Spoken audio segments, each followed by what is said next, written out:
different kind of effort from the civil society looking for various way dealing with the accountability process, not just in the judicial process, but also in non-judicial process.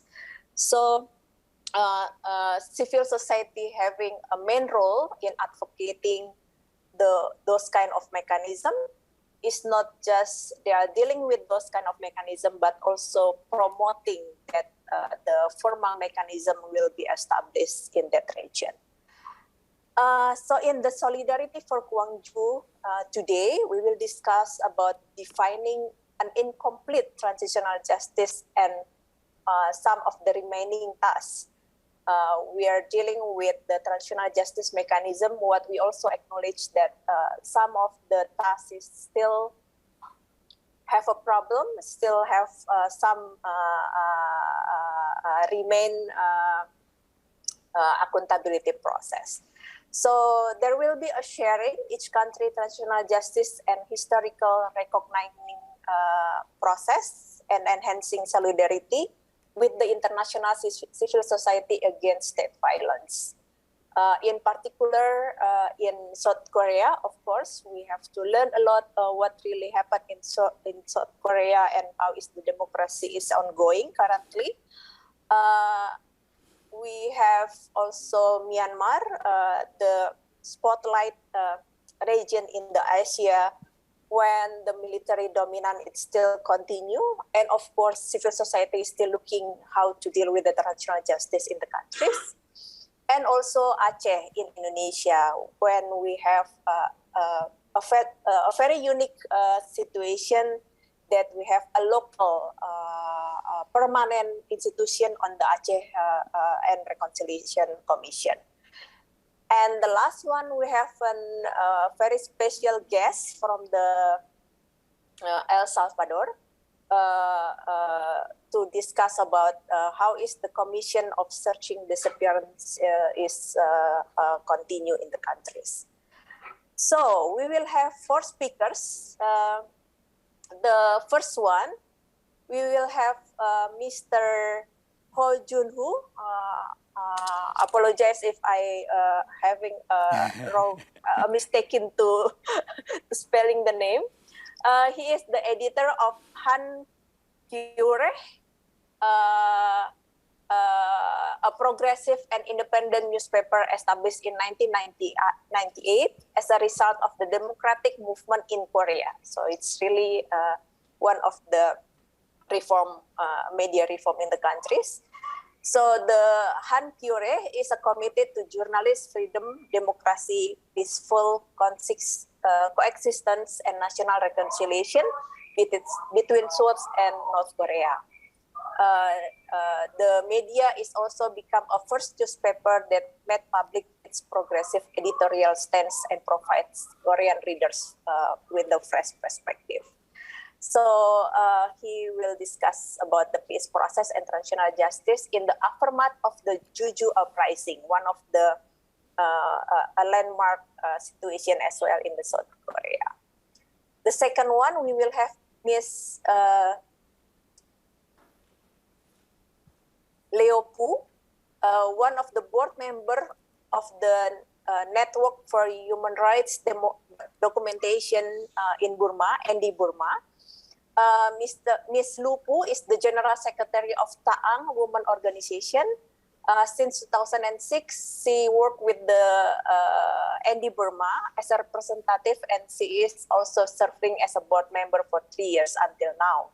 She is working on many issues such as human rights documentation, supporting the emergency response to internally displaced persons, helping human rights defenders and supporting the civil disobedience movement people, promoting democracy and the federal concept. She has worked in advancing transitional justice in Taang areas, especially with the women survivors in many places. She is also one of the experts of the Transitional Justice Asia Network. The third one, we have Ms. Leonor Arteaga, a former commissioner for the National Commission for the Search of Disappeared Persons. Ms. Leonor is an El Salvadorian attorney. She was a former National Commission for the Search Disappearance Persons in El Salvador, and also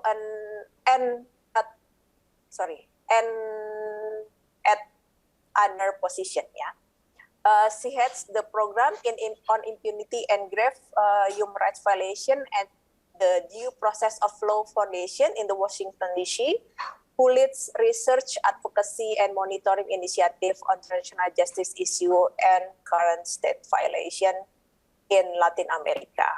She also served as a deputy ombudsman for children and youth at the Ombudsman Office in El Salvador, as well as worked with different human rights organizations and victims group in litigation, both in national and international level.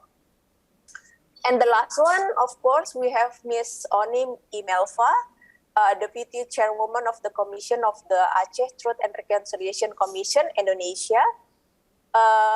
Ms. Oni Imelva is appointed as the member of the Deputy Chair of the Aceh TRC in December 2021 as the second period of the commissioners in this commission. Prior to that, she was the most responsible person for the documentation and publication under the commission and working with the commission since 2007.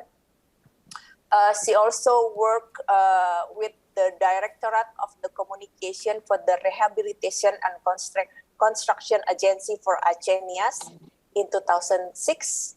As well as other human rights organization and initiative in various kind of the human rights organization. So those four speakers will share with us about how is the progress in the countries, how is the challenge in the countries as well, and I think it will be valuable for our listeners in the region. So in the first session, I will ask Mr. Ho-Joon to share with us about the peace process and transitional justice in the aftermath of the Jeju uprising. You have 10 minutes, Ms. Ho-Joon, and the floor is yours. 네, 안녕하십니까. 한겨레 신문의 허호준 기자입니다. 저는 또한 제주 4.3 연구소 이사이기도 합니다. 저는 깜짝 놀랐습니다. 사실 오늘 이 자리에는 오늘 그 참여하신 분들이 전부 이 자리에 나타나는 줄 알았습니다. 그래서 이런 새로운 방식의 토론을 하게 돼서 우선 기쁘게 생각합니다. 5.18 민주화운동 42주년 이 광주민주포럼에 불러주신 데 대단히 영광스럽게 생각합니다. 저는 오늘 아침에 제주도에서 비행기를 타고 오면서 이런 생각을 했습니다. 제주의 4.3과 광주의 5.18 그리고 여수 순천의 11구는 직간접적으로 관련이 있다라는 생각을 했습니다. 제주의 4.3은 5.18 광주 청문회를 보면서 조금씩 말문이 트였고 여수 순천의 11구는 제주도 파병을 4.3 시기 제주도 파병을 거부한 데서 발생했습니다. 이 세 가지의 사건은 성격은 다 다르지만 그 공통된 점은 국가폭력이라는 그 점에서 일맥상통하는 부분이 있는 것 같습니다.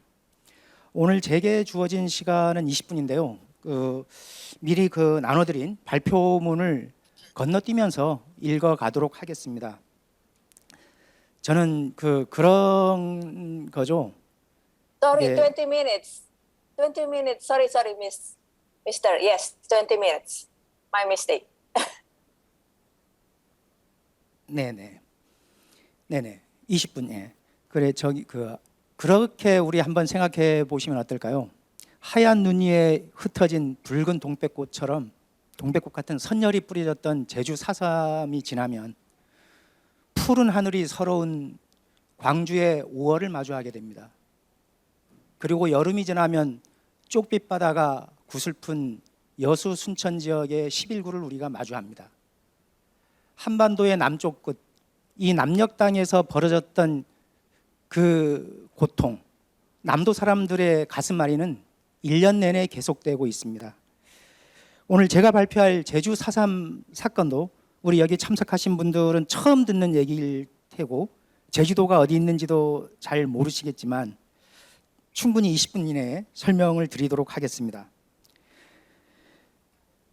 제주 4.3은 미 군정기에 일어나 대한민국 정부 수립과 한국 전쟁이 끝난 이후까지 7년 6개월 동안 이어진 사건이며 그 후유증은 4.3 무장봉기가 발생한 지 74년이 지난 오늘날까지도 계속되는 현재 진행형입니다. 먼저 이 참가하신 분들이 4.3 사건에 대해서 잘 모르실 것 같아서 짤막하게 그 말씀을 드리고 넘어가도록 하겠습니다. 4.3의 기원은 미군정 시기인 1947년 3월 1일로 거슬러 올라갑니다. 당시 제주시 북초등학교에서 열린 제28주년 3.1절 기념대회에 참석했던 참가자들이 비무장 평화 거리 시위를 벌이는 가운데 경찰의 발포로 6명이 숨졌습니다. 경찰이 발포로 숨진 6명은 초등학생에서부터 초등학생 또는 젖먹이를 나는 20대 초반의 가정주부, 그리고 바로 전날 일본에서 가족들을 데리러 왔던 40대의 가장을 포함해서 모두 다 구경꾼들이었습니다. 당연히 제주도민들은 진상규명과 책임자 처벌을 요구했습니다. 그러나 미 군정은 발포 경찰에 대한 처벌과 진상조사는커녕 집회 참가자들을 검거하면서 제주 사회는 혼란 속으로 빠져들었습니다. 그 이듬해인 48년 4월 3일 무장봉기가 발발할 때까지 경찰은 제주도민 2,500여 명을 검거하고 테러하고 고문합니다. 48년 4월 3일 무장봉기 이후에 미군의 직접 지휘 아래 중산간 지역 주민들에 대한 대대적인 검거가 전개됐습니다. 정부 수립 이후인 1948년 10월부터 49년 3월까지 제주도 전역에서는 군과 경찰 그리고 구구단체인 서북청년단의 초토화가 진행돼서 제주도는 그야말로 죽음이 섬으로 변했습니다. 한국전쟁 시기에도 예비검석이라는 명분으로 대량 학살이 진행됐고, 한국전쟁 뒤인 1954년 9월 일반인들이 한라산 출입을 공식적으로 허용할 때까지 사건의 여지는 계속됐습니다. 제주 4.3 사건으로 인한 인명피해는 2만 5천 명에서 3만여 명으로 추정하고 있습니다. 이 수치는 당시 제주도 인구의 10%에 해당하는 것입니다. 그 4.3의 비극성은 이런 인적 물적 피해만이 아니라 공동체의 파괴와 살아남은 자들에게 가해진 연좌제 피해, 그리고 국가 권력이 포괄적 억압으로 망각을 강요당해 왔다는 데 있습니다. 그래서 사실 87년 6월 항쟁이 일어나기 전까지는 4.3에 대한 이야기는 오직 국가로부터 나온 국가 권력의 그 4.3 담론을 독점한 시기였다라고 할 수 있습니다. 이때까지만 해도 48년 이후 1987년까지만 해도 4.3 문제는 금기의 영역이었습니다. 6월 항쟁은 이 억눌렸던 우리 제주도민들의 그 기억을, 강요된 그 망각의 기억을 끄집어내는 역할을 했습니다. 1989년을 기점으로 4.3 진상규명운동은 대단한 그 새로운 전환기를 맞이했습니다. 87년 6월 민주항쟁은 40여 년간 탄압과 금기 대상이었던 4.3에 대한 관심과 함께 사회 각 부분의 진상규명 의지를 불러일으키는 결정적인 계기가 되었습니다. 특히 그 1988년에 광주청문회, 오공청문회는 4.3을 언급하기조차 꺼려하던 제주도민들의 말문을 조금씩 트이게 하는 계기가 됐습니다. 오공청문회를 지켜본 4.3 경험자들은 4.3 때는 더했다며 닫혔던 마음의 문을 열기 시작했습니다. 언론, 지역의 언론은 선도적인 역할을 했고, 제가 속한 제주 4.3 연구소의 경우도 민간단체 NGO이지만 많은 그 진실 규명에 앞장섰습니다. 또한 정치권 또한 1988년 이후 본격적인 4.3 진상 규명을 언급하기 시작했습니다. 정치권에서 처음으로 4.3 문제를 정면으로 내건 정치인은 바로 김대중 전 대통령이었습니다. 김대중 전 대통령은 평화민주당 후보로 나서서 4.3 진상 규명을 공약으로 제시를 했고, 그 이후 지금까지 오는 6월 1일 있는 지방선거에 이르기까지 제주도에서 4.3 문제의 해결, 4.3의 완전한 해결은 가장 중요한 공약이기도 합니다.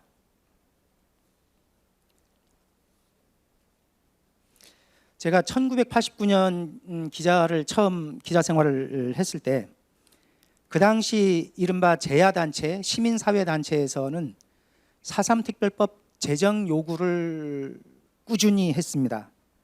근데 저는 개인적으로 취재기자 입장에서 4.3 특별법 제정 요구는 단지 구호일 뿐이라고 생각을 했습니다. 그러나 그 후 10년 동안 지역의 제주도민, 유족, 문화예술인, 시민사회단체, 정치인 모든 역량이 연대와 결합을 통해서 1999년에 드디어 진상규명과 명예회복을 위한 제주 4.3 특별법이 국회에서 통과됐습니다.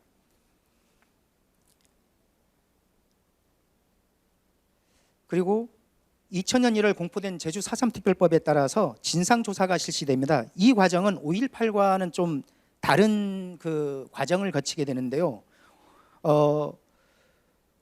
5.18과 다른 점은 제주 4.3은 진상조사를 먼저 했고 명예회복 운동이 벌어졌고 그 다음에 현재 오는 6월부터 이제 실시하게 될 배보상금 지급이 이제 보상금 지급이 이루어지게 되는 과정을 밟게 됩니다. 4.3 특별법은 진상조사와 명예회복이 근간이 됐습니다. 그래서 2000년부터 2000년 8월에 이제 국무총리실 산하에 4.3위원회가 구성되고 2001년에 진상조사 보고서 작성 기획단이 발족을 해서 이제 진상조사에 들어갑니다. 그래서 2003년 2월까지 2년 6개월 동안 진행된 이 진상조사 보고서는 그 결론에서 이렇게 결론을 내립니다. 집단 인명피해 지휘 체계를 볼 때 중산간 마을 초토화 등의 강경 작전을 폈던 구연대장과 이연대장에게 1차 책임을 물을 수밖에 없다. 구연대장은 송효찬, 이연대장은 한병선이었습니다. 그러나 최종 책임은 이승만 대통령에게 돌아갈 수밖에 없다라고 결론을 내립니다. 이 보고서는 과거사와 관련한 대한민국 정부 보고서로는 최초의 과거사 관련 보고서입니다. 그리고 또 다른 결론에서는 4.3 사건의 발발과 진압 과정에서 미군정과 주한미 군사고문단도 자유로울 수 없다라는 표현을 합니다. 대단히 온건하지만 미국의 책임을 묻는 것이 미국의 책임을 묻는 정부의 공식 보고서라는 점을 고려한다면 그 의미는 결코 적지 않습니다. 말 그대로 대한민국 정부 보고서에서 미국의 책임을 미군정과 주한미 군사고문단으로 지칭되는 미국의 책임을 언급한 것은 처음이니까요. 그러면서 진상조사 보고서는 4.3 시기 인적 피해 규모를 밝히고 민간인 학살의 책임을 규명하는 한편 당시의 학살을 인권 유린이며 과오로 규정을 했습니다. 그리고 이 진상조사 보고서가 2003년 10월 15일에 이제 정부에서 확정을 했고 그 15일 뒤인 2003년 10월 31일 노무현 대통령이 제주도를 방문해서 과거 국가 권력의 잘못에 대해서 사과를 했습니다. 공식적으로 사과를 했습니다. 그러나 이제 정부의 진상조사 보고서가 4.3의 비극성과 실체를 드러냈다고 해도 이를 전면적으로 전체적으로 온전하게 드러낸 것은 아니었습니다. 여전히 4.3 관련 단체와 연구자들은 추가 진상조사의 필요성을 강조를 해왔죠. 그런 점에서 제주 4.3 평화재단에서 추가 진상조사를 하게 됩니다. 그래서 2012년부터 이제 4년 8개월에 걸쳐서 추가 진상조사를 하는데 문제는 이 보고서가 정부의 공식 보고서가 아니라는 점이었죠. 제주 4.3 평화재단의 고유 업무로 추진한 이 보고서의 의미는 대단히 큽니다. 하지만 정부 차원의 진상조사 보고서가 아니어서 정부 차원의 추가 진상조사를 요구하는 지역사회의 여론이 들끓었습니다. 이러한 그 추가 진상조사와 또 하나는 개별 보상금의 지급이 뒤따라야 된다. 이를 위해서 2022년 작년 3월에 4.3 특별법이 개정이 됩니다. 그래서 이 특별법에는 추가 진상 조사를 규정하고 이에 따라 가지고 정부 차원이 추가 진상 조사가 정부 보고서 확정 이후에 무려 19년 만에 앞으로 지금 현재 실시되고 올해 1월부터 진행 중에 있습니다. 그러나 4.3 문제 해결이 우리가 그 2000년, 지금까지 지나오면서 순탄하게 진전됐던 것만은 아닙니다. 이명박 박근혜 정부에서는 대통령의 4.3 추념식 참가가 없었고 오히려 보수단체의 특별법 위헌 소송 제기 등 4.3 흔들기가 시도되기도 했습니다. 그 제주도민들은 4.3 문제 해결에 있어 가지고 그냥 그 단계적 접근, 스텝 바이 스텝 접근 방식을 취했습니다. 아까 말씀드린 것처럼 특별법 제정, 진상규명, 정부 사과ng, 그 다음에 공동체적 보상. 그 공동체적 보상에는 제주도에 제주 4.3 평화공원이라는 공원이 조성되고 또한 제주 4.3 평화재단이 설립됐습니다. 하지만 도민들의 요구는 공동체적 보상 다음에는 개별 보상이 이루어져야 된다는 것이죠. 국가가 잘못했으니 피해자들에게 보상을 하라 하는 요구였습니다.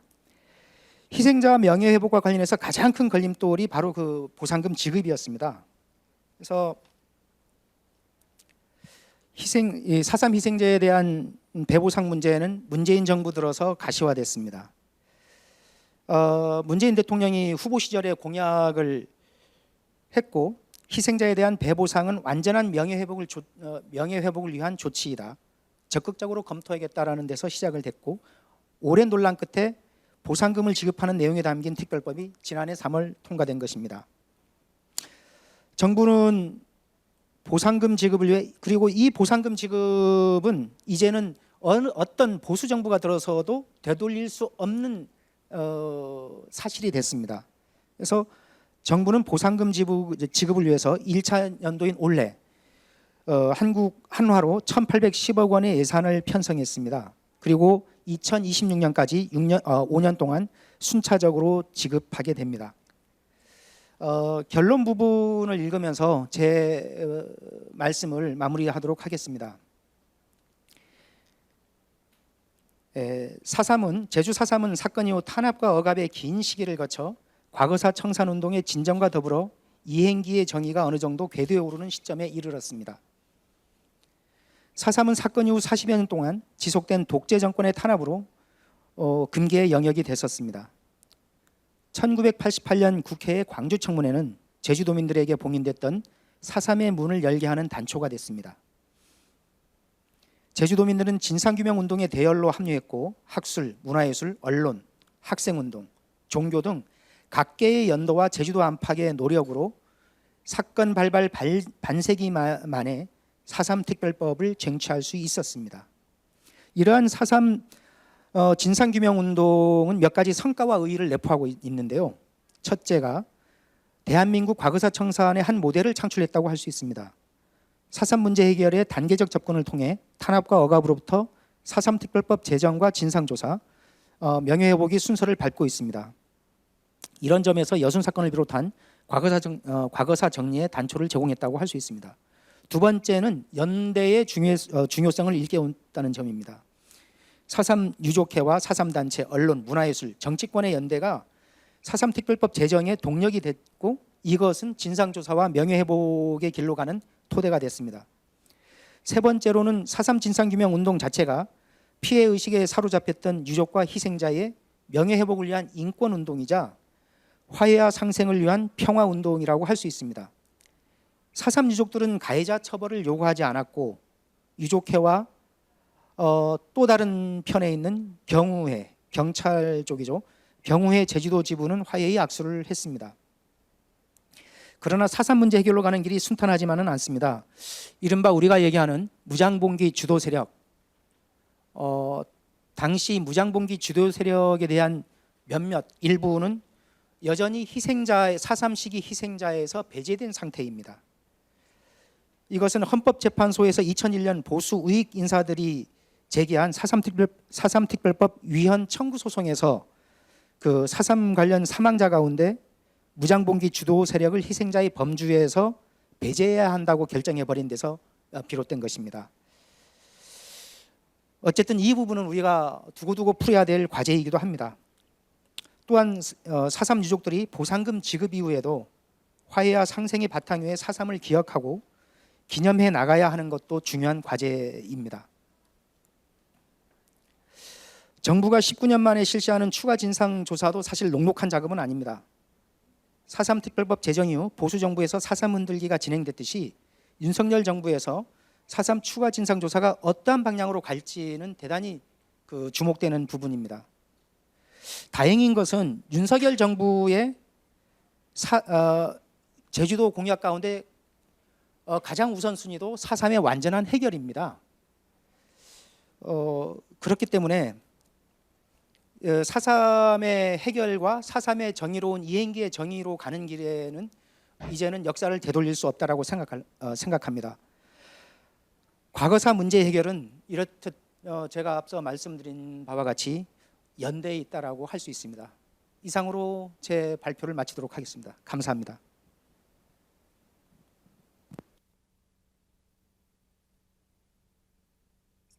Thank you, Mr. Ho-Joon. It's really a long road to looking for justice, and there's still some of the, even though there's some of reform already established, but there's also some of the remain tasks that has to be following by civil society to further advocating on the issue as well. Yeah, but this is really a good lessons how we can also should continue for the struggling. Okay. Unfortunately, the Miss Lupu is having difficulties for joining us due to the internet connection. So probably Mr. Hanji, as a coordinator of the ND Burma, will replace her. But I will take some time for her to for him also to prepare. So please the committee to put him as a panelist with us. So the second session, I will give it to Ms. Leonor Arteaga to discuss about the progress of transitional justice in El Salvador and the role of the National Commission for the Search of Disappeared Persons in building recognition for the victims. So this is also one of the good example how is the mechanism of the searching persons in El Salvador established in 2018.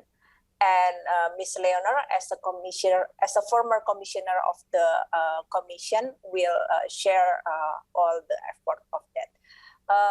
Ms. Leonor, the time is yours. Thank you, Indra. Thank you for this invitation to share the Latin American experience with Asia, and in particular, the El Salvador road to the search of disappeared people during the armed conflict in that country. Just want to mention that I'm still a commissioner of the Search Commission, but it's a voluntary position, so I have that position at the same time that I work at an NGO on transitional justice, which is the process of the foundation. So I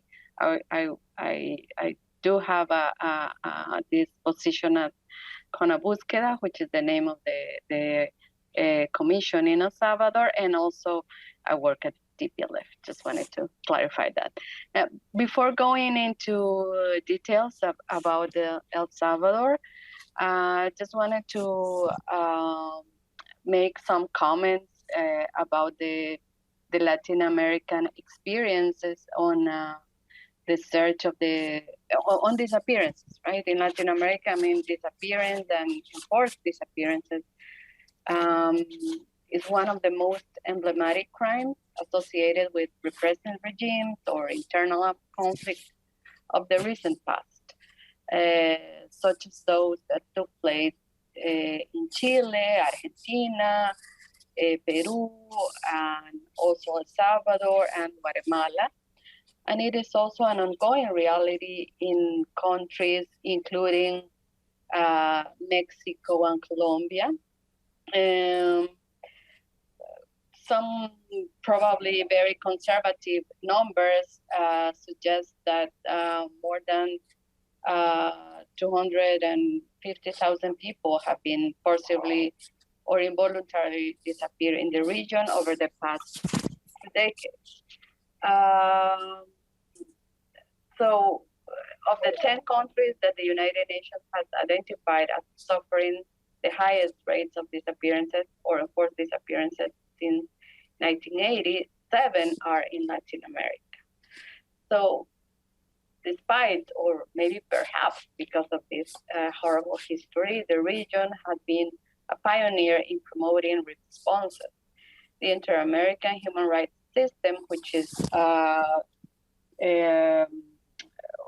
which encompasses a commission and also a court of human rights, has developed a substantial body of case law, practice, and standards through adjudication of state responsibility in cases of enforced disappearances. And Latin America was also the first region in the world to establish a specific regional treaty, the Inter-American Convention on the Forced Disappearances of Persons, adopted in 1994. And at the domestic level, in the countries, many of the historically worst, affected Latin American countries held some transitional justice processes with truth commissions that in some way dealt with disappearance. And some countries in Latin America also later prosecuted perpetrators in national courts.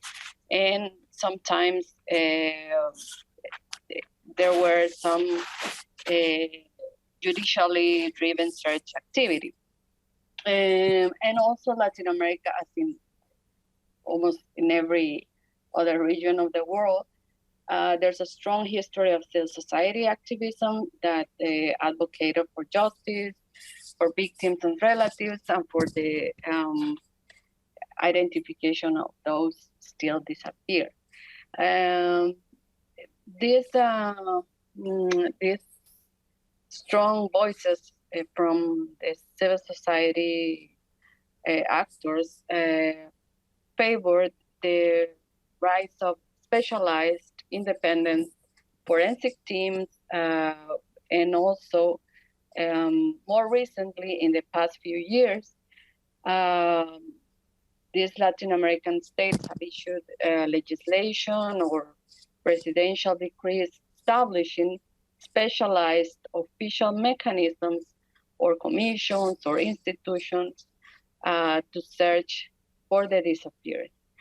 There are 4 states so far that have created a commission or specific institutions for the search of the disappeared. They are Peru, Colombia, Mexico, and El Salvador, which I am gonna talk about today. And these search mechanisms, these search commissions or institutions have some similarities, but also they have some important differences. And I'm going to talk in particular about El Salvador. I have a PowerPoint presentation on El Salvador. Somebody from HR or the committee can help me with that.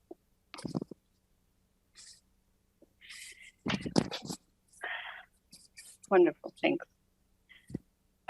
So El Salvador is a very small country from Central America. It's a country that went through an armed conflict. Please help me with the next slide. Thank you. So there was an armed conflict that lasted officially 12 years. From 1980 to 1991, and this armed conflict ended with the peace accords that were supported by the United Nations. Please help me with the next slide. Okay.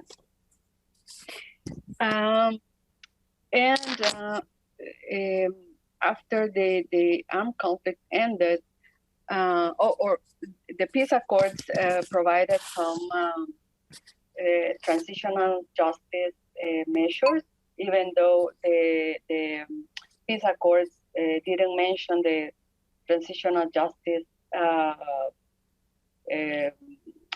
concept implicitly, but there were some provisions on transitional justice. First, there was a Truth Commission, and the Truth Commission report, when it was published, they concluded that at least 75,000 civilian people have been killed. At least 8,000 people have been forcibly disappeared. Most of them by the militaries, but also in a less in less amount by the guerrilla groups. Also, the Truth Commission report investigated deeply 30 cases of great human rights violations that were very there were examples of the violence that took place during those years, and at least 15 of those 30 cases were about enforced disappearances.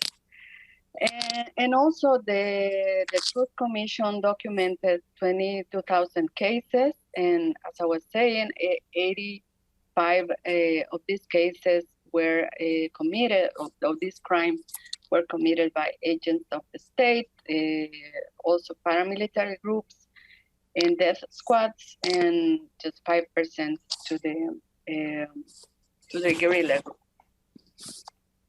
After the Truth Commission report was published, was released, the state of El Salvador, the government at that time, did not comply with the majority of the report's recommendations, and instead passed a blanket amnesty law that was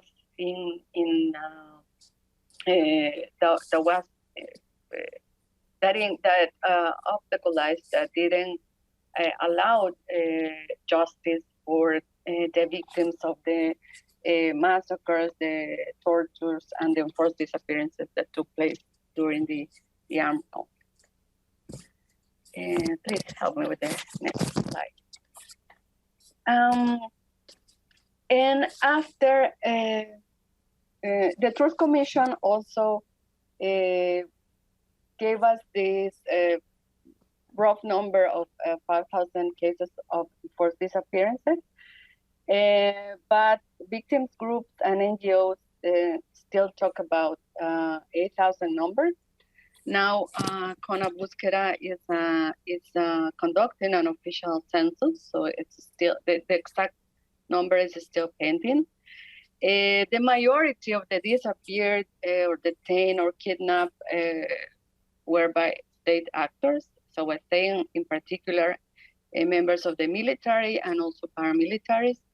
And likely subsequently they were assassinated and buried in clandestine graves. For many, many years, not a single case was resolved through state action, and neither public policy nor legislation was put in place for decades. Victims groups and civil society, with the help of independent forensic teams or experts, conducted some exhumations over the years, but problems in genetic identification and legal gaps prevent recovery of remains and cost many times revictimization. And of course, those exhumations that were conducted by civil society groups were not used later for criminal accountability purpose. Please help me. The next slide. So in El Salvador, as in many other countries, women, especially women, mothers, grandmothers, sisters, and daughters, took on the search efforts, right, directly as citizens. And in the post-conflict years, victims organizations, in particular what it was called mothers' committees, documented cases by themselves and launched international campaigns. Some more professional, technical, legal, human rights NGOs support the victims, but not always with all the technical tools, and the process became unsustainable during the following years. Victims were very tired. The government, many governments after the peace accords were signed did not take any important measures in terms of the search of the disappeared. So in the 2000s, victims, as I was saying, and NGOs, they were exhausted. Official answers never come, nor with the successive right or left-wing governments, right? First, the right-wing governments were in office, then left-wing governments, and none of them really gave any answers. Also in El Salvador, as in the case of Timor-Leste, if I'm not wrong, there was also a pattern of disappearances of children. Children that were kidnapped from their families during massacres or when their parents were killed, and they often were given to international adoptions, or the militaries took them as their own, as if they were their own kids. And in this case, in the case of disappearances of children, some different routes, some different avenues took place. A very important NGO in El Salvador began international litigation and conducted a successful search. And many children that have been disappeared were found with their adoptive families, and also the result of the international litigation, in particular, 3 decisions from the Inter-American Court of Human Rights made possible for El Salvador to create the first commission, the first institution dedicated especially to the search of the disappeared of children. The first in Latin America was in 2010, and this commission was called the Search Commission for Disappeared of Children, and it has been given some important results, and it was a model to follow for the other commission of the search of adult people disappeared that was created years later. Please help me with the next slide.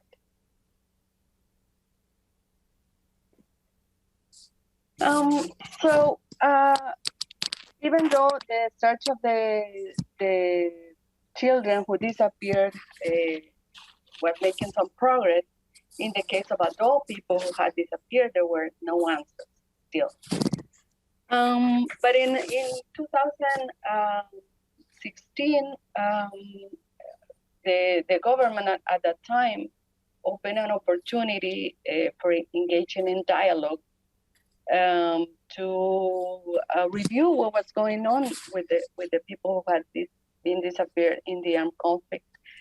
And victims groups, including victims groups that were outside El Salvador, that had fled El Salvador, and that were, for example, Salvadorians that are in the United States. They organized and they presented a proposal to the government at that time to create a similar commission, the one that had been previously installed for the search of the children who disappeared, but this time for adults. And also some international actors, as people from UN, the rapporteur for transitional justice at the time, Pablo de Grave, got involved. And after a process of dialogue and exchange of different proposals, finally a commission for the search of adult people who had been disappeared was created.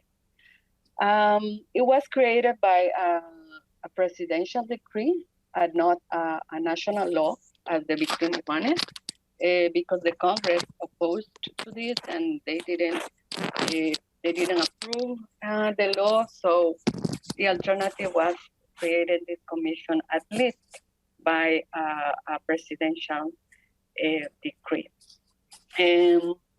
So finally, in July 2017, this new commission, which its acronym is CONABUSQUEDA, was finally created.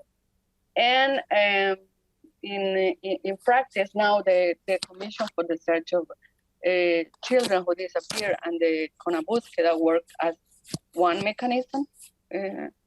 So now there's just one commission. So CONABUSQUEDA absorbed the previous commission for the search of the disappeared. So which are the characteristics of CONABUSQUEDA? It's kind of odd, but it's under the Ministry of Foreign Affairs. It's part of the structure of the Ministry of Foreign Affairs, but it still acts as an independent institution. It's conducted by 3 expert commissioners. I'm one of them. As I was saying, those are voluntary positions, but also has a technical staff and an executive director that they are paid by the state. It has legal power to investigate public and private sources. CONABUSQUEDA created a national search plan, and it also gives comprehensive support for some victims, and it has a humanitarian focus or approach, which means that it's not in charge of criminal prosecutions, but just a non-judicial search. Please,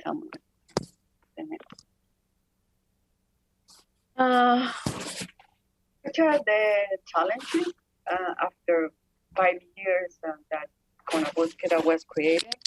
Well, first is budgeting and financing for the previous government and particularly for the current government of El Salvador. The search of disappeared people during the armed conflict is not a priority. And every year there's cuts in the budgeting. So CONABUSQUEDA is always looking for international financial support. Otherwise, most of the search activities would be completely impossible. The national budget, the official budget, covers just salaries and not more than that. And so the exhumations and all the work that is specifically about the search process is basically supported by international donors. Another challenge is victims' participation. Many of the victims are elderly or sick. This year, the peace accords, we commemorated the years of the peace accords signing. So it means that these cases are more than 40 years old, and victims are getting old and also very exhausted. The forensic national institution in El Salvador is not specialized in forensic issues of long time cases and cold cases, and also they are overwhelmed with the current crimes in El Salvador, and they don't make a priority these cases that have been happening for so long. So it's still we're still in need of using independent forensic teams from other countries, but definitely there needs to be a national a building of national capacity. Also, many the relations with other NGOs are sometimes very tense. Of course, people want fast results, and these cases take a lot of time in being resolved, and sometimes NGOs are more activist than technical, so it creates sometimes some tension, and the possibility to build some more cooperative relations is still a constant effort. As I was saying, international support, we're always looking for that, and not only in terms of finance, but also political support, especially for helping us to be in constant dialogue with the executive branch, and in El Salvador, the current members of the government that are always pushing this for later, or they don't make it a priority.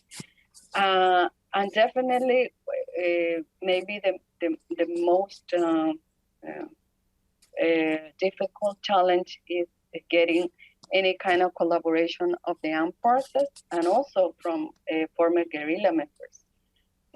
Most of the information in the regarding enforced disappearances is still in hands of the armed forces, and after 30 years of the end of the armed conflict, they still don't want to cooperate. There's little or none cooperation, and this is very difficult, and it makes the work of una búsqueda even harder, because definitely some of the cases need the opening of the military archives and their cooperation. And in general, there's resistance by some other government actors.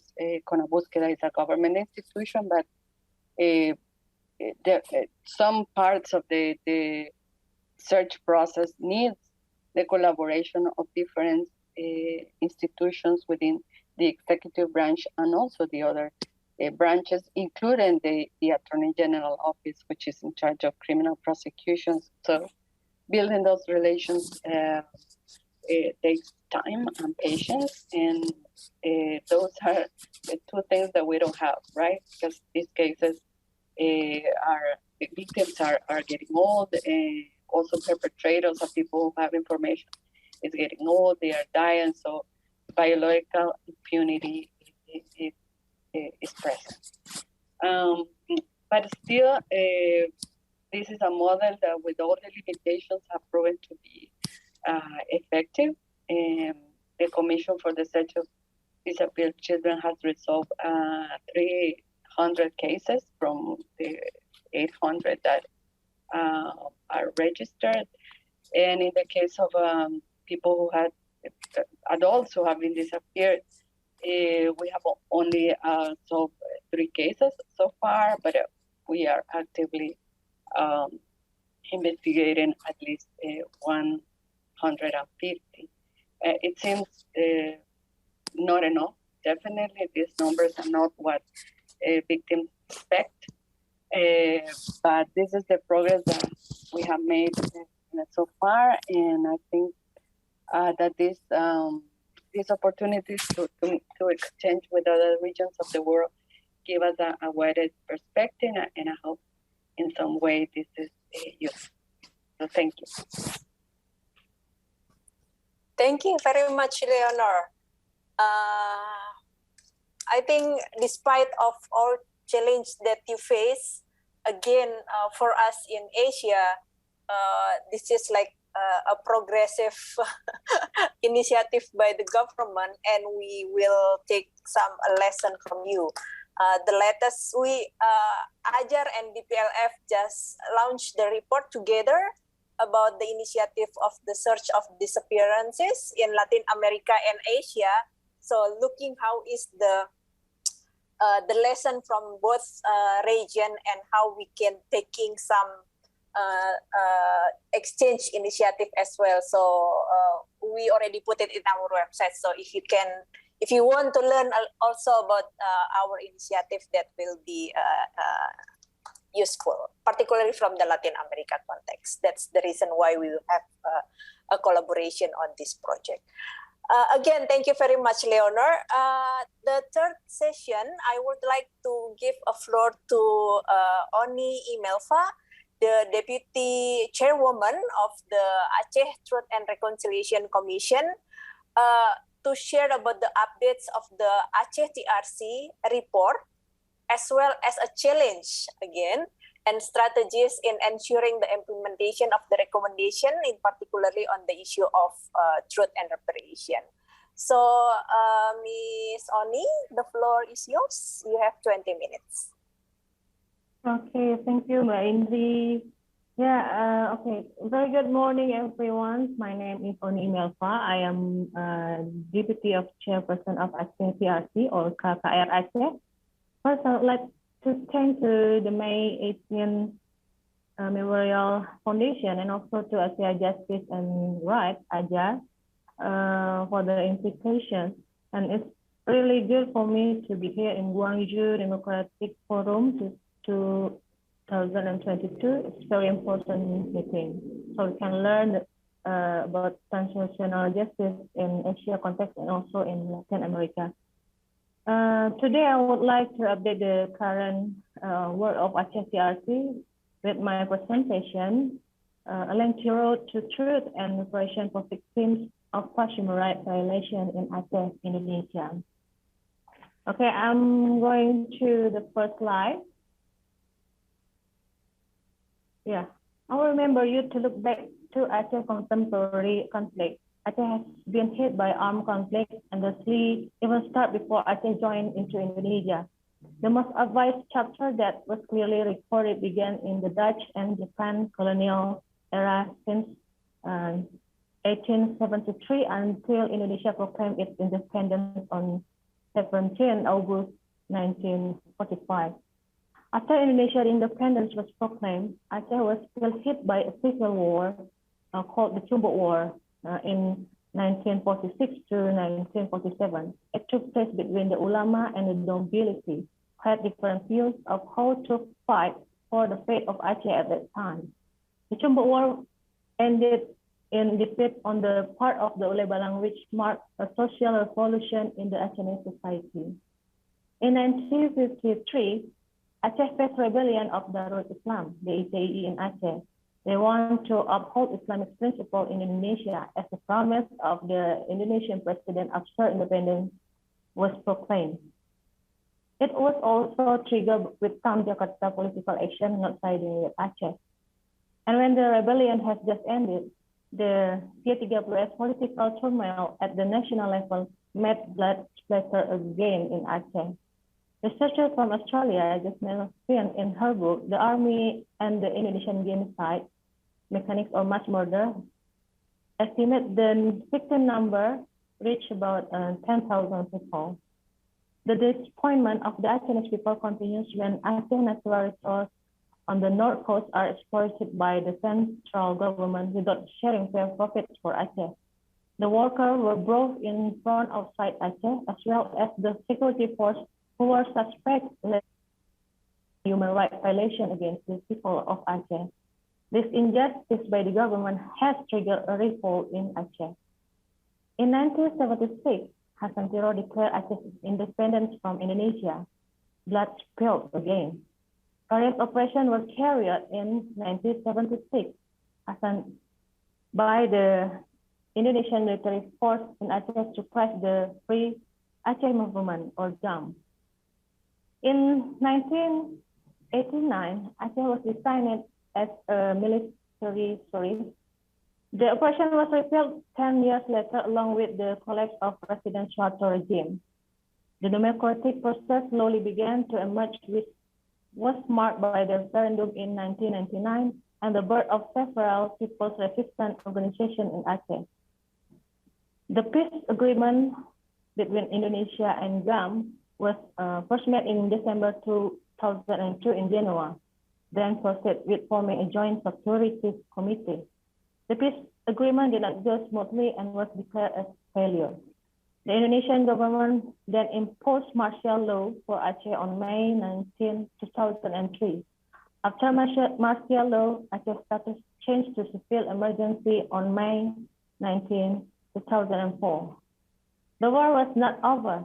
The earthquake and tsunami on December 26, 2004 devastated Aceh and caused hundreds of thousands of deaths and tremendous damage.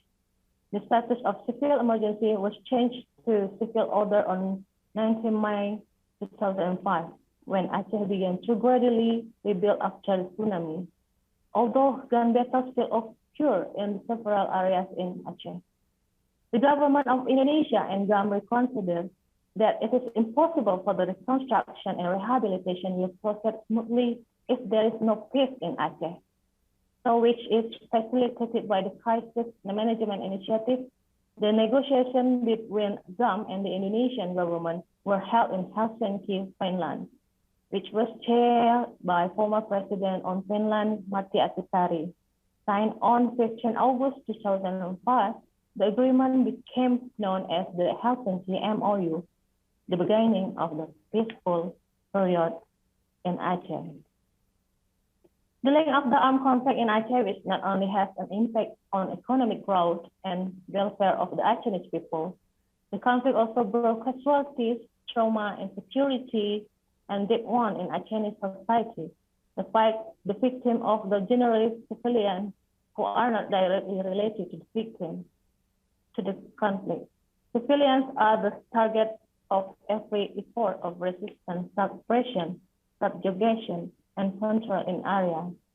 Based on a historical experience, this is different from the other provinces in Indonesia. Maybe Kirana, yeah, that is the timeline, yeah. Many parties consider the MOU Helsinki is a ray of hope for thousands of victims of the Aceh conflict. Both agreed to establish a peaceful, comprehensive, sustainable, and dignified solution for the past Aceh conflict. They determined to build trust on one another. The MOU consists of detailed agreement and principles that would guide the process of transformation which concerns human rights. Point 2 of the MOU stressed on at least 3 main points. The first, the government of Indonesia would obey the United Nations International Covenant of Civil Rights and of Economic, Social, and Cultural Rights. Second, a human rights code will be established for Aceh. And third, the National Truth and Reconciliation Commission would establish a Truth and Reconciliation Commission in Aceh to formulate and determine reconciliation efforts. In the same year, maybe Kirana, you can move on to the next slide.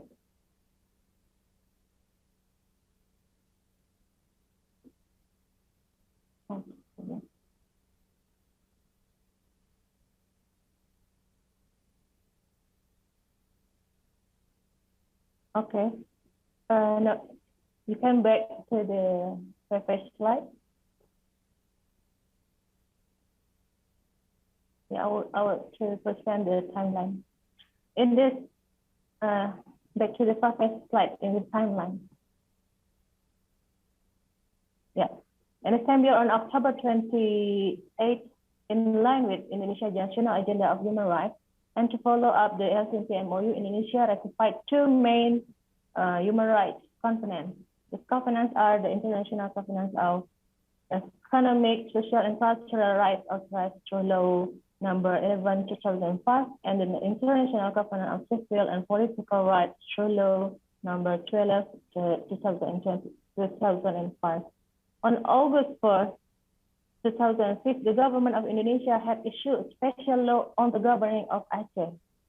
Through Law Number 11/2006, to carry out the mandate of the first point from the Helsinki MOU about the government of Aceh.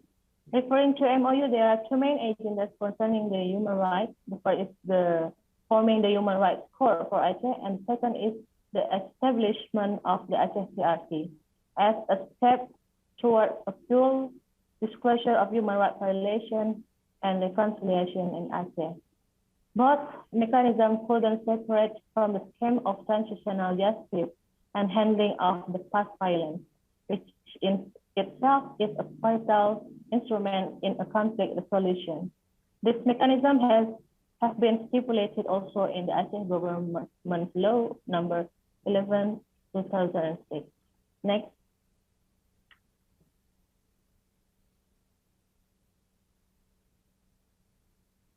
The establishment of the Aceh CRC was an initiative of a victims group, both local Aceh and national civil society organizations, to manifest government obligation for recovering the victims' right of past conflict and gross human rights violation in Aceh. A year after the UUPA was issued on July 2007, around 200 people consisting of victims and civil society staged a peaceful demonstration in the courtyard of Aceh Parliament building, demanding the immediate establishment of the human rights core for Aceh and Aceh CRC. JSO had also accompanied the process of reducing the canon, local by law number 17/2013, to establish the Aceh CRC. As we all know, the toughest challenge faced by JSOs at that time was most of the politicians, bureaucrats, and international society focused on the effort of establishing peace in Aceh, but they forgot to address human rights violation issue. There are still many victim stories to be written and told to the public, and to fulfill victims' right to truth, justice, and reparation as obligation. Finally, on 31 December 2013, the government of Aceh issued the canon number 17/2013 about establishment of the Aceh CRC. But it was not immediately could carry out one of many points of the Helsinki Peace Agreement. Aceh CRC need more than 7 years to be established. Both national and local civil society organizations had been working hard to encourage it. After a long process, on October 24, 2016, the Commission of Aceh CRC for the first period, 2016 to 2021, was officially inaugurated by the governor of Aceh in plenary session of Aceh Parliament. Next. Referring to the canon number 17/2013, the Aceh CRC establishment has the purpose to ensure the full disclosure of truth behind the past human rights violations committed in Aceh, strive reconciliation, provide recommendation for effective remedies to the victims, and other measures necessary to serve justice for the victims. So it's the same with Ms. Indriya mentioned before that Aceh CRC is a unique commission because they have a permanent working period. So the first period is from 1976 to 15 August 2005, and the second is before 1976. Next slide. So the mandates are stated in Article 3, local by law about KKR Aceh, is strengthen peace through disclosure of truth with both past gross human rights violation in Aceh, help in establishing reconciliation between the perpetrators of the human rights violation, both individual and institutional, with the victims, And the last recommend a comprehensive reparation for the victims of violation of human rights that meet the universal standard of victim rights. Next. Next slide. So this is an effort for truth. An effort to disclosure the truth. Rakyat Aceh use three mechanisms. The first is the statement taking. It can use closed or open method. For the first method, we directly visit the victims or witnesses to their home or other place where they feel comfort to tell the story. Vice versa, we have the public hearing so the public could know the event of a violation, also the impact faced by the victim, and the victim hopes for justice from government. The second is investigation, which is aimed to deeply analyze about the specialties that we found in statement taking process. And the third is collecting information and documents from many sites in order to strengthen our analysis about past human rights violation and for making policy or recommendation. Next. For the first 5 years or the first period of commissioners, HSCRC already carried out several mandates, such as statement taking of 5,264 victims and witnesses from 17 regencies or cities around Aceh. Maybe you can, yeah, that is the map of statement taking area. So Aceh has 23 regencies.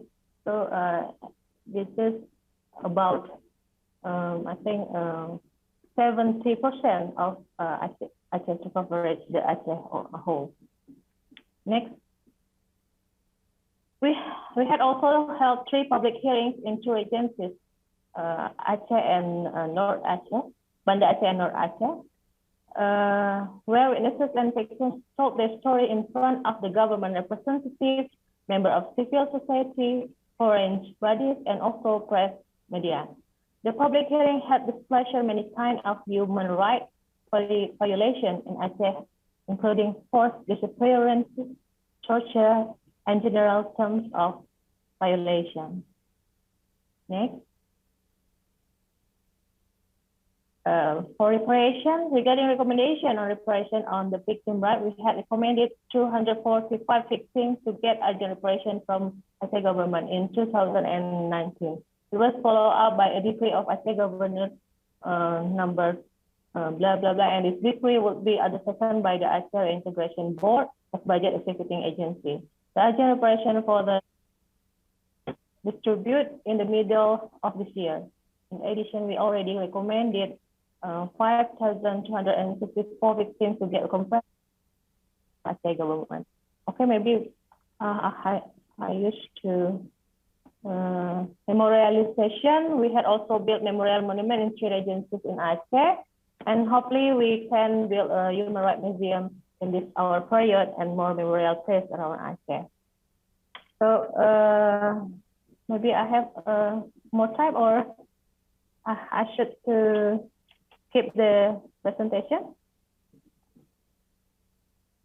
Yeah, you have around 3 minutes more. Please okay. Go ahead. Yeah. So this slide is talk about networking and partnership. The partnership built by the ICCRC with various institutions at the local, national, and even international levels brought a positive impact on the work of the ICCRC in the first period. Starting from socialization and institutional strengthening, the preparation of academic texts, institutional rules, truth disclosure, witness, victim protection, and also budget supporting.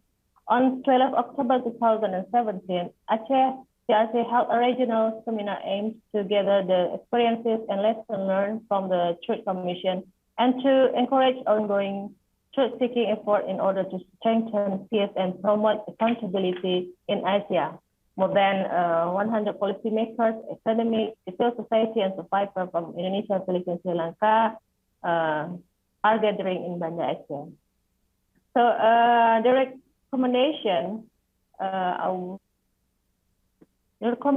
so at the end of the working period, the commissioner is obligated to compile a report containing human rights violation and gross human rights violations based on the evidence and facts that have been collected, including analysis of the causal factors, background events, political and economic motivation, acts and actors, both state actor and non-state actor and their impact, and make recommendations for the protection of human rights regarding to legal, political, and administrative reform, implementation of the reconciliation mechanism, reparation for the victims, legal action against the perpetrators of human rights violation, and other actions. Maybe we can explain it in the next session. So on 4 February 2002, the Commissioner of Aceh TRC for the second period were officially appointed by Governor of Aceh. So we have the next slide, please, Kirana. Yeah, focus in the second period is will be focused first to strengthen the institution of Aceh TRC, especially to encourage the permanent secretariat and budget allocation in accordance with the needs of the Commission duties and function, in addition to capacity building and partnership cooperation. To analyze and develop mechanism for implementing reparation service, it will be included coordination with multi-stakeholders to make policy and recommend 5,264 victims to get comprehensive reparation from the government. So to gain a statement-taking volume, which will cover the whole Aceh, of course, with an analysis of the expansion of the statement-taking area. Next, to analyze and develop mechanism reconciliation as well as mentioned in Kanun Takayar Aceh. To advocate government policy regarding local curriculum in high school and universities. And last, to improve database quality and archive management as a form of accountability as well as shaping historical evidence. Okay. Thanks. If does anyone have any questions, please contact us and I give it to Ms. India. Okay, thank you very much, Kirana. Oni. Yeah, thank you, Oni. It's very comprehensive presentation and informing all about the situation in Aceh, but also for the information that even though Aceh TRC is a local commission, but this is also become a lesson in the national context. So the national is spotlighted, Aceh context, learning about how is the truth and reparation also will ongoing. So there's also the most challenging one for the Aceh TRC to put it on the right track on the truth and reparation without any misunderstanding by the government or, looking for the other interpretation, which is also sometimes is not really supporting for the victims. Again, thank you very much. So for everyone who, if you have any question or statement or any requires, you can also put it in the chat. Then we can also question and answer. And if we have time, we will also discuss about that one. Either formally, orally, the presenter will directly reply your question, or if is it also possible, they can also reply by online as well, by chat. Yeah. Okay. The last one, I think Lupu still cannot join. Yeah. Yes, so they cannot join. So somebody will represent her. So this is also the other expert of the Transitional Justice Asia Network,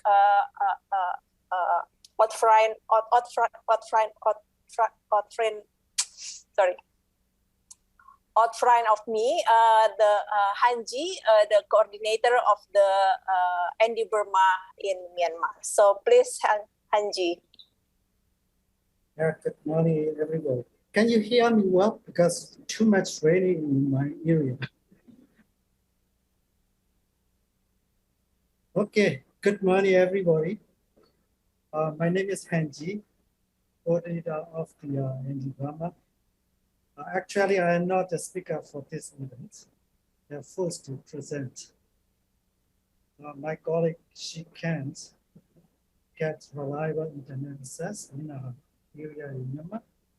So we always face such kind of challenges, but he also insights stay difficult to resilience and a military regime. Like this is one example. Thank you for inviting me to this event and for giving me the opportunity to talk about Myanmar context. So I just prepared my presentation. I don't have time to prepare a PowerPoint, and I can't provide about Myanmar context well. Please accept my apology. So let me present about my current situation of my country. Democracy in Myanmar has been sabotaged by the country's military junta. In its place, the regime has enlarged a lawless campaign for violence against an innocent civilian population. Thousands have been killed, and many more have been arrested to face fabricated charges in closed-door military rank codes. These acts are the gender direct response to a thriving opposition movement that has rejected its failed power grab. By 19 May 2022, almost 2,000 were killed since failed coup in February 2021, and almost 50,000 arrested, and almost 2,000 evading warrant arrest so far. My organization, the Network for Human Rights Documentation Burma, has been documenting statewide systematic human rights violations since 2004.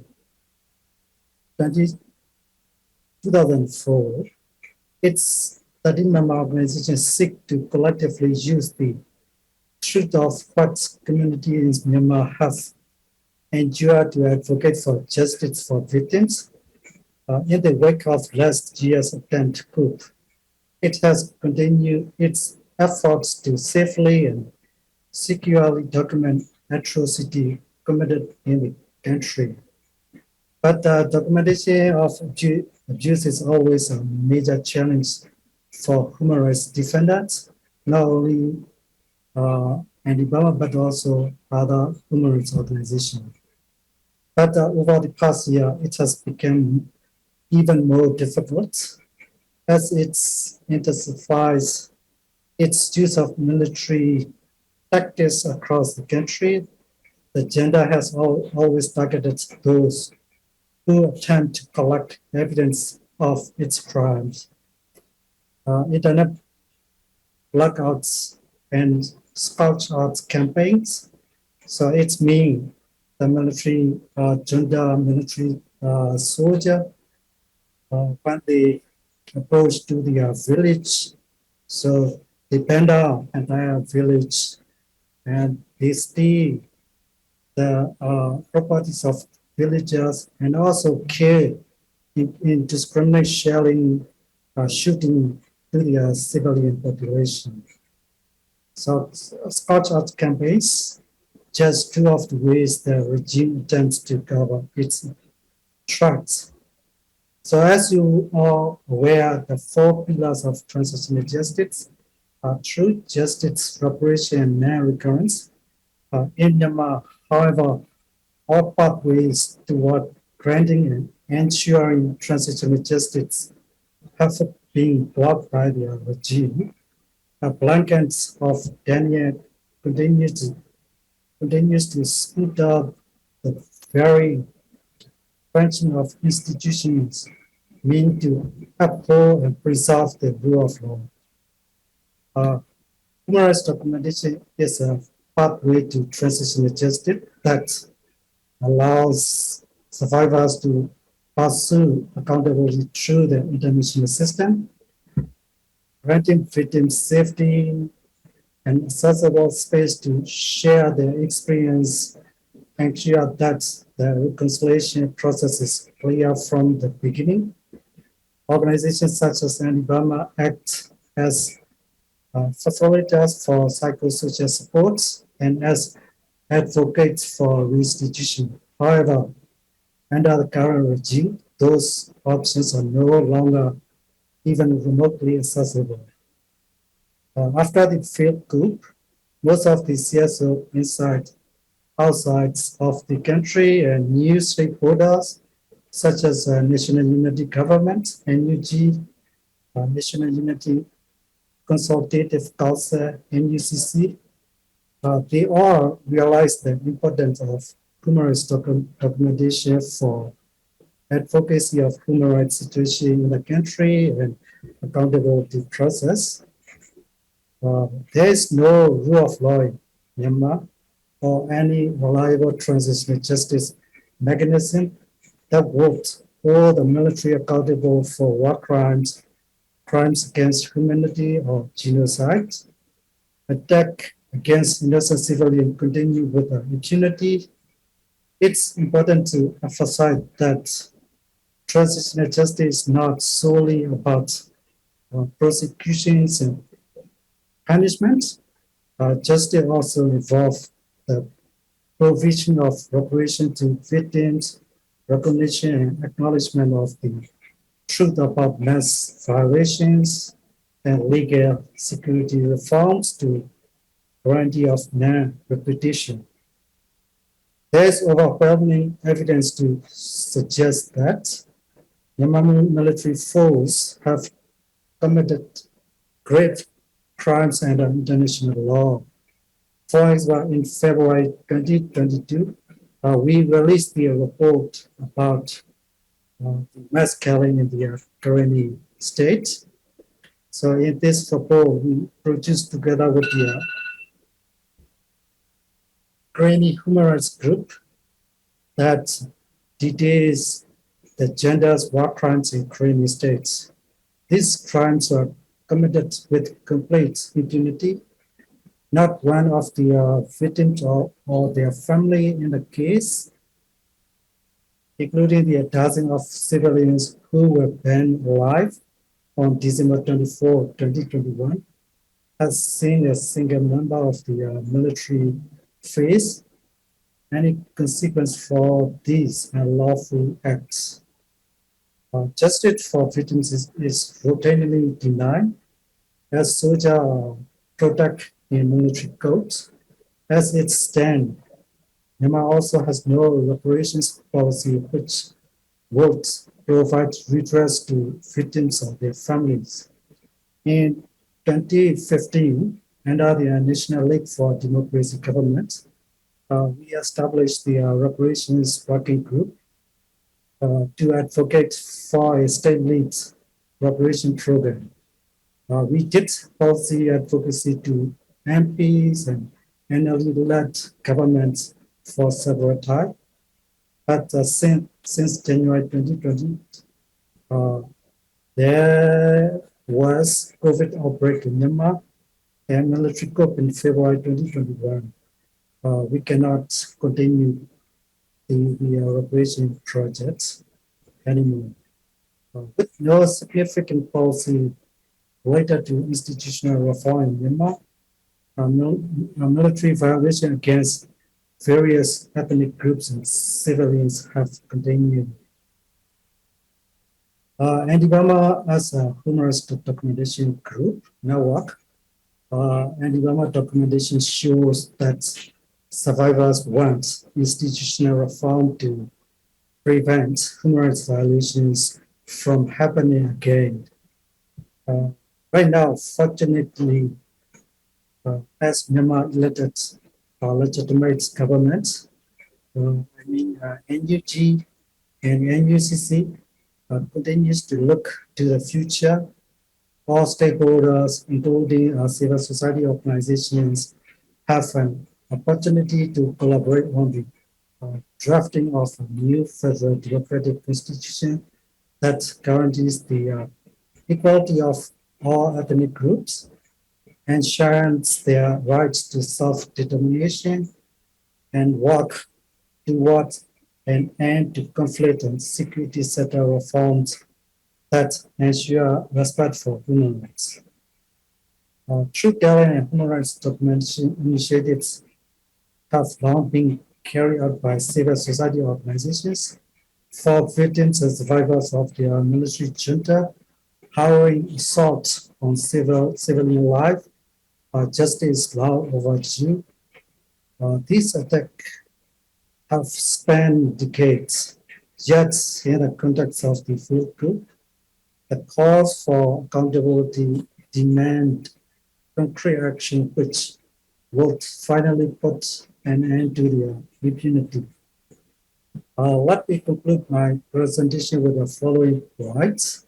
Even we are facing many challenges, we still continue our struggle to federal democratic country, stay able to work on human rights documentation for advocacy, and provide information to international accountability mechanism, including our UN Agency for Justice and Accountability process.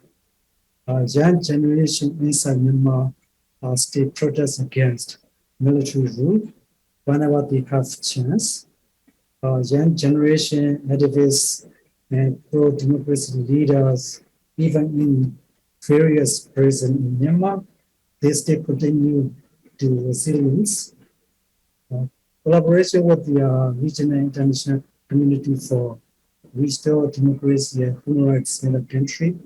So I think in 18 May, the 2022 Benji Prize for Human Rights has been awarded to Dr. Cynthia Ma, founder of the Meta Clinic, which provides healthcare service for Myanmar refugees and migrants working in Thailand.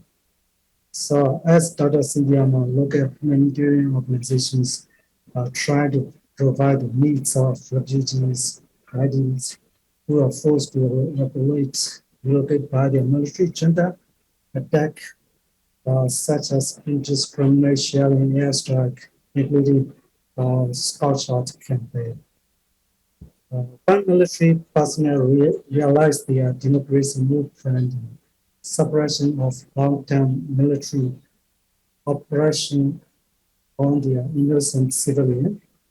They defeat to their democratic forces. Even in our country, no official transitional justice mechanism to deal with mass human rights violation over 17 years civil war. Now we have a chance to work with new stakeholders, such as NEG and UCC for drafting federal democratic constitution process, including deal with past and non-recurrence in the future. Thank you for your attention. This is my short presentation. Thank you very much, Hanji. Thank you for preparing in the as a replacing Lopu, but I know that this is also representing about what really happened in Myanmar now, and I think for Asia currently Myanmar also become one of the spotlight when we think that it's not just how the role of the international community, but also how the role of the region, of the ASEAN as well, because at least we have we committed as under the ASEAN countries, but how is the ASEAN also should strengthening the accountability if one of the country having a problem. So we still left behind from the Latin America, from other region who has the regional mechanism of human rights. We don't have it. We have, but it's not for the accountability process. But again, this is also a part of the opportunity to strengthening those those mechanisms as well. But our solidarity continues for Myanmar. I know that the situation is still difficult there. Then also for some of the refugees in some of the countries, including Thailand, Rohingya in the Bangladesh, Indonesia as well. Again, thank you very much, Hanji. So everyone, I think this is the end of the presentation for all the speakers. I think we got a lot of experiences, lessons learned, how the civil society continue to struggling for justice and also truth and transitional justice as well in the countries. So I would like to open the session for question and answer. It's really open for the situation in South Korea, in Latin America, particularly on El Salvador, Myanmar, and Indonesia as well. So I believe different kind of the context that we learned today is also bringing us some of the burning question, actually, what really happened, what is the most challenging one, how is the solidarity could be continued, because the Gwangju Democracy Forum is providing the space for us to building the solidarity. At least every year they have a forum. So I think how we can strengthening this solidarity is also important for everyone.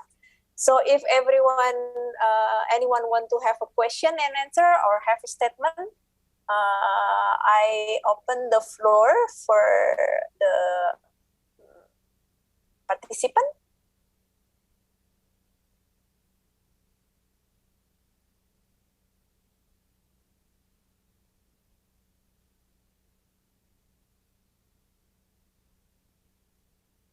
Anyone?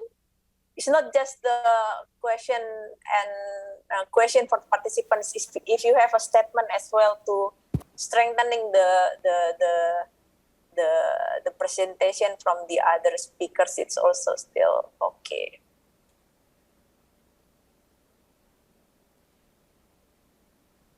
예, 저기 허호준입니다. 그 발표들을 잘 들었습니다. 이 발표가 전혀 새로운 분야, 아시아의 상황 그리고 남미의 상황을 공부하게 된 계기가 된 것 같습니다. 먼저 미얀마 한기 선생님께 질문을 드리고 싶은데요. 지금 현재 미얀마에서 벌어지는 시민 불복종 운동은 어떤 식으로 이루어지고 있는지, 그리고 시민들의 참여 정도는 어떠한지 묻고 싶습니다. 예.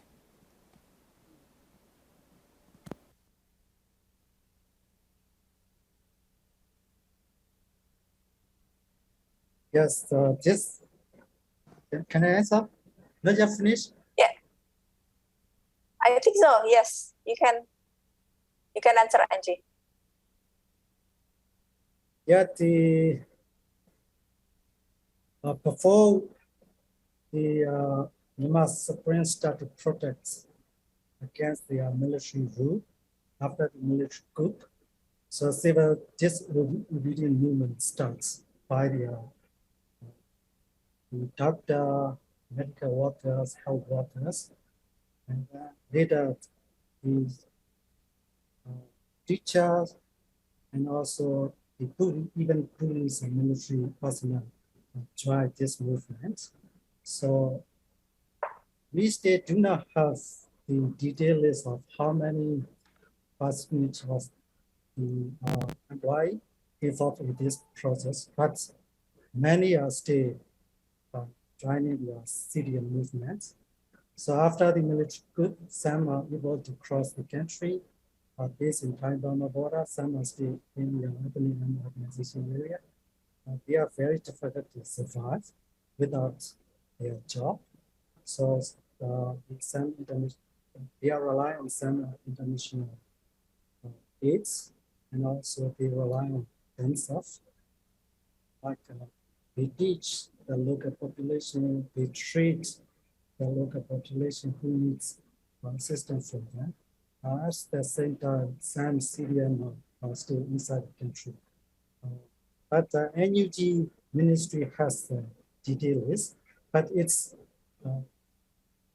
dangerous to release all the name of the Syrian, so they keep secret. But from the military junta side, they already released the name of the Syrian and chart with the penal code 505. So some are still waiting violent arrest. Is it clear?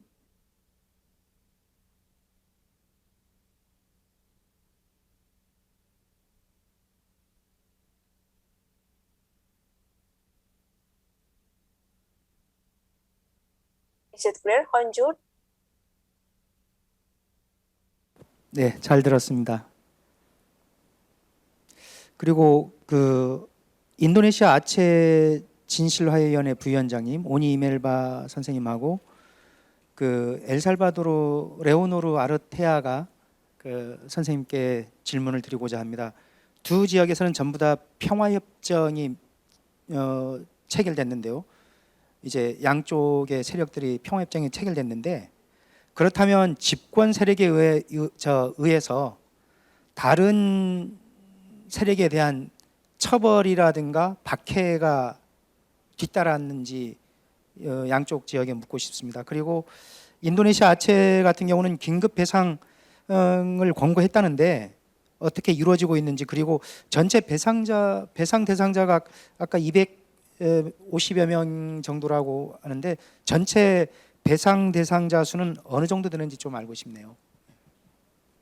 예, 이상입니다.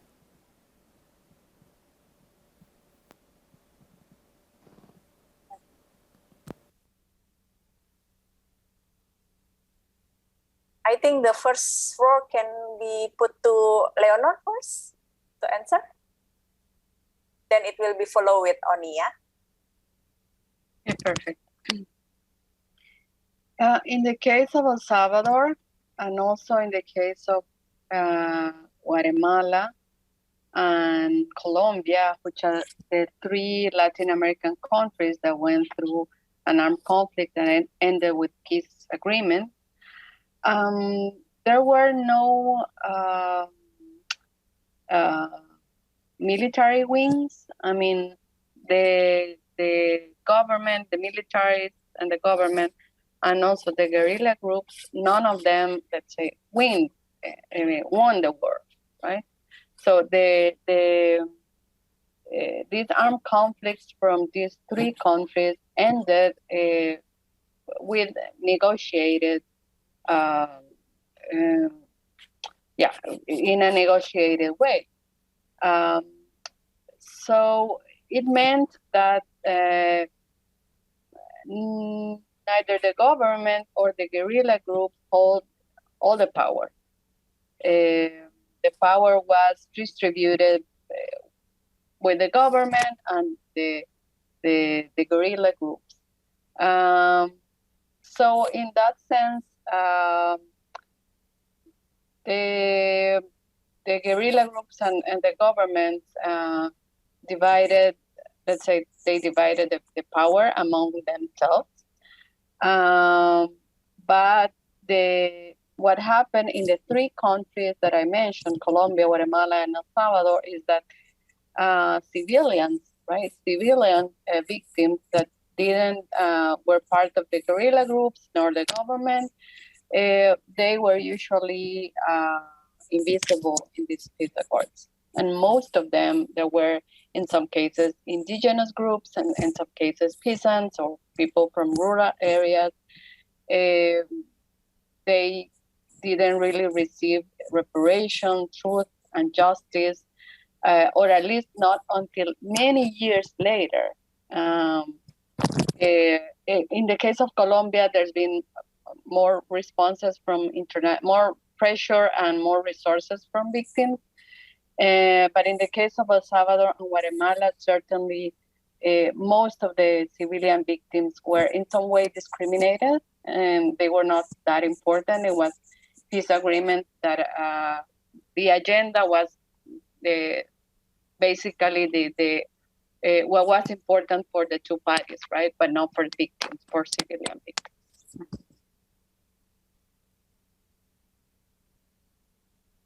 Okay, thanks, Leonor.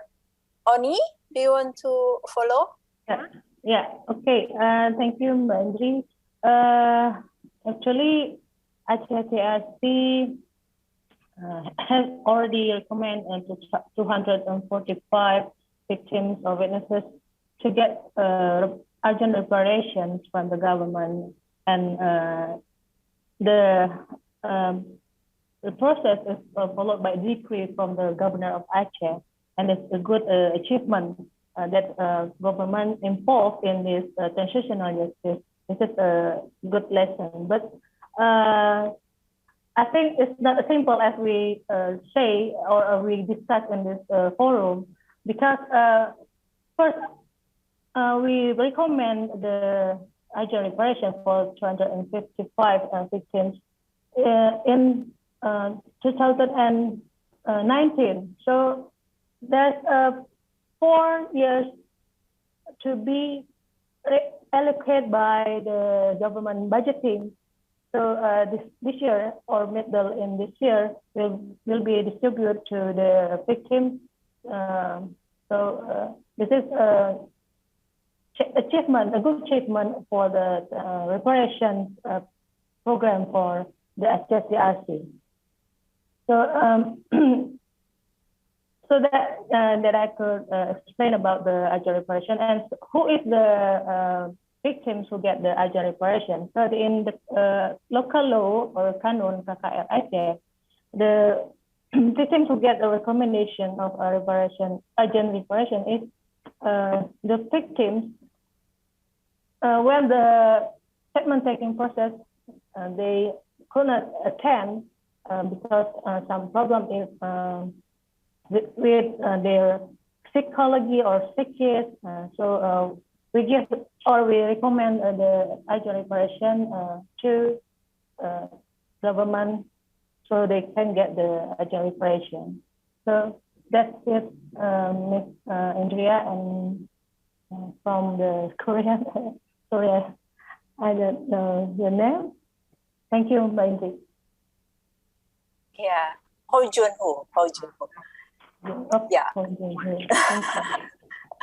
Yeah.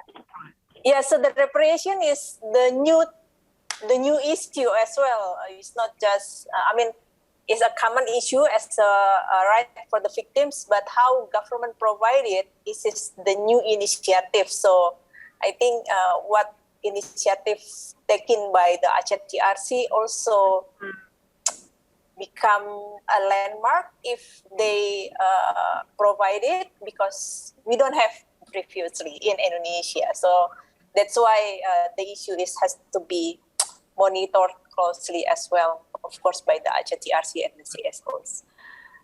Okay, thank you. So any other question? I think that's also good if each panelist also can have a question to others, then it will be bringing also the sharpen discussion among each others. Anyone?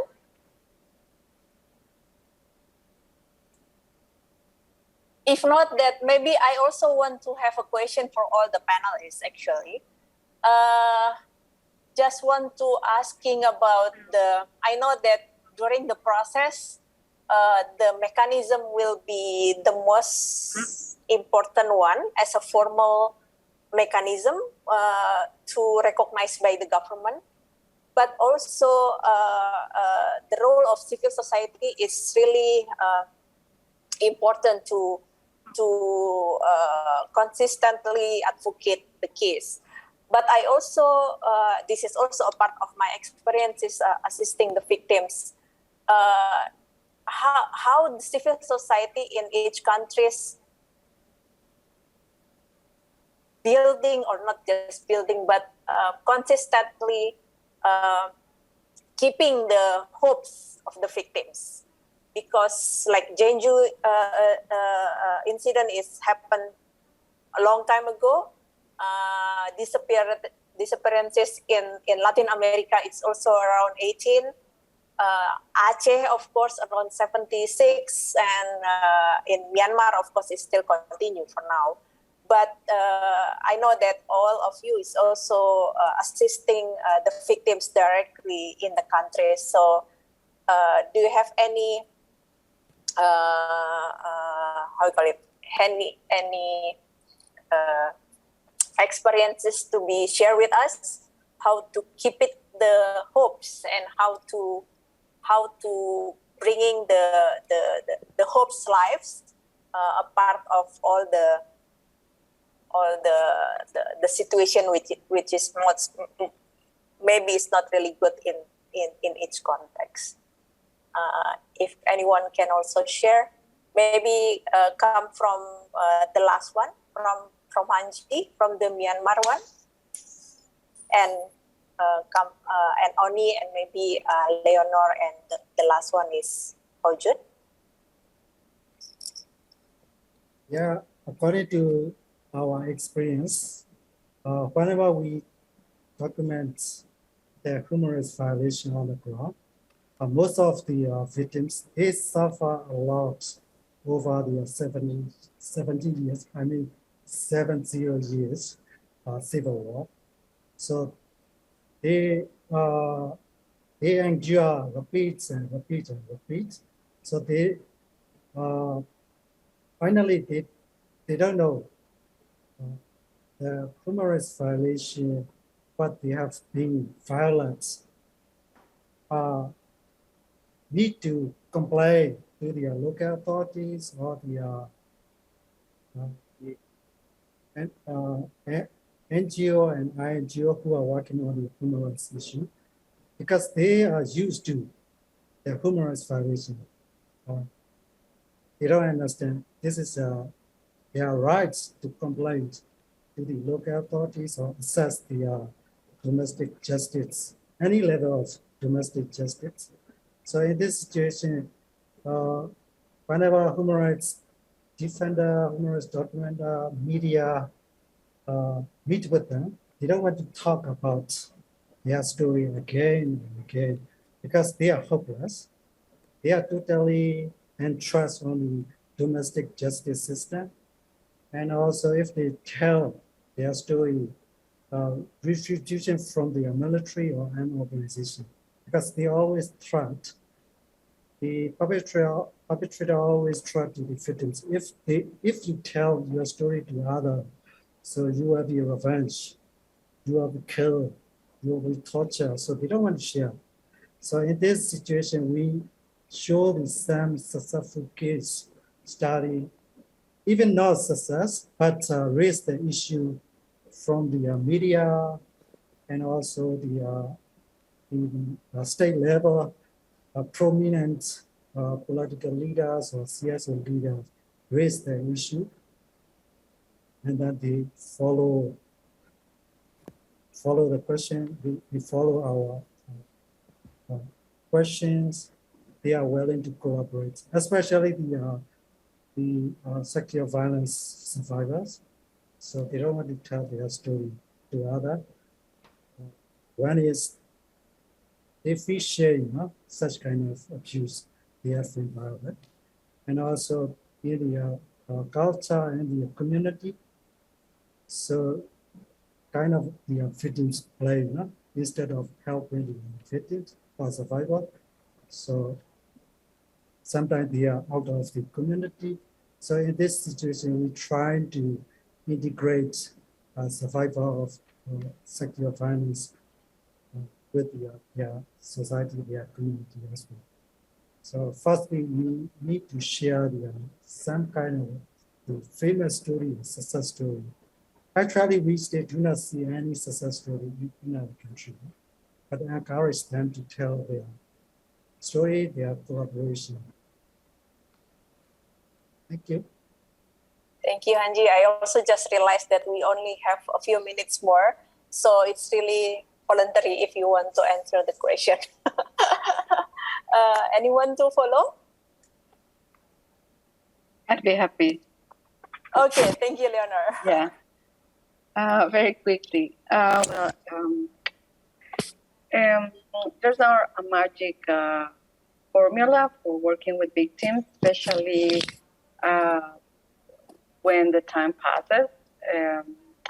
But I would say that three things that have in some way been implemented in Latin America. One is psychosocial support.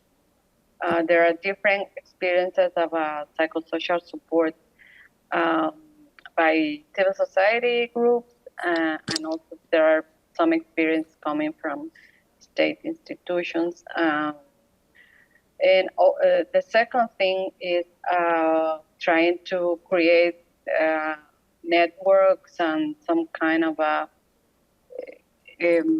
exchanges of experiences among victims, right? So to break isolation, to break the idea that they are the only ones going through that horrendous experience.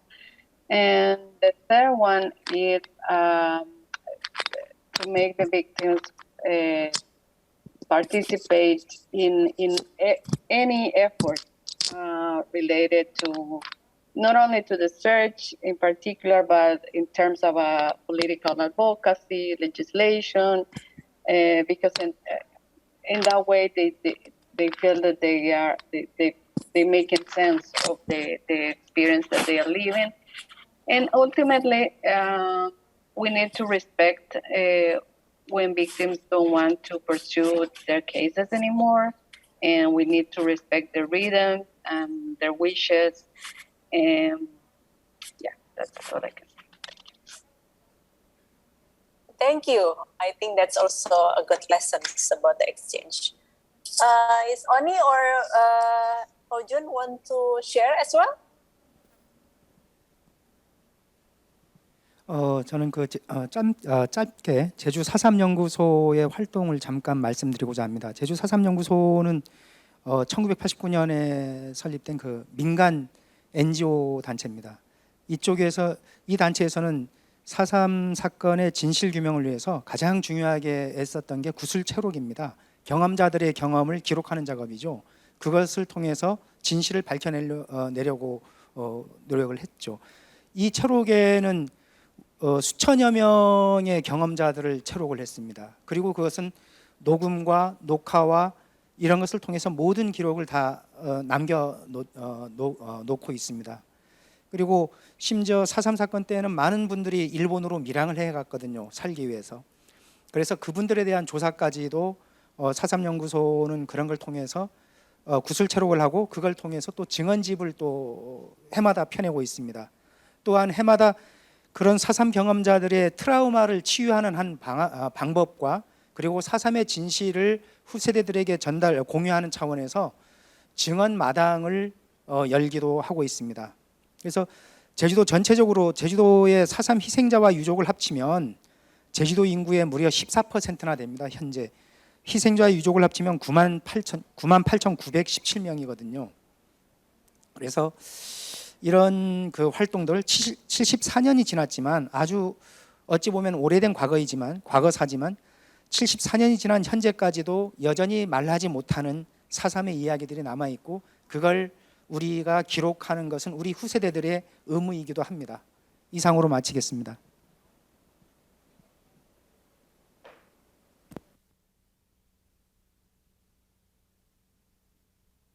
Thank you, Ho-Joon. Oni, do you want to also share? Yeah, maybe at the last, I think it's the same with the Leonor mentioned before. So we will keep the relationship with the GSO and also the victims group. So we have to smoothly speak to them that we have effort to recommend all reparation for them to government, and also we make the coordination better than before with the government. So the victims will be trust to us that we work, HSCRC work for them. That's all. Thank you.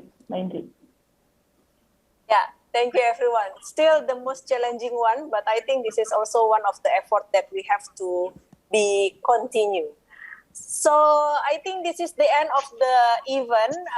We are late for just maybe 2 or 3 minutes. Thank you very much for all the panelists who are sharing the experiences, the lesson learned, the reflection, and also the solidarity among us. Also to promote truth and justice, to recognize that transitional justice is not the ideal mechanism, but again, some of the opportunity is there. So we still have to continue assist the victims to achieve truth and justice.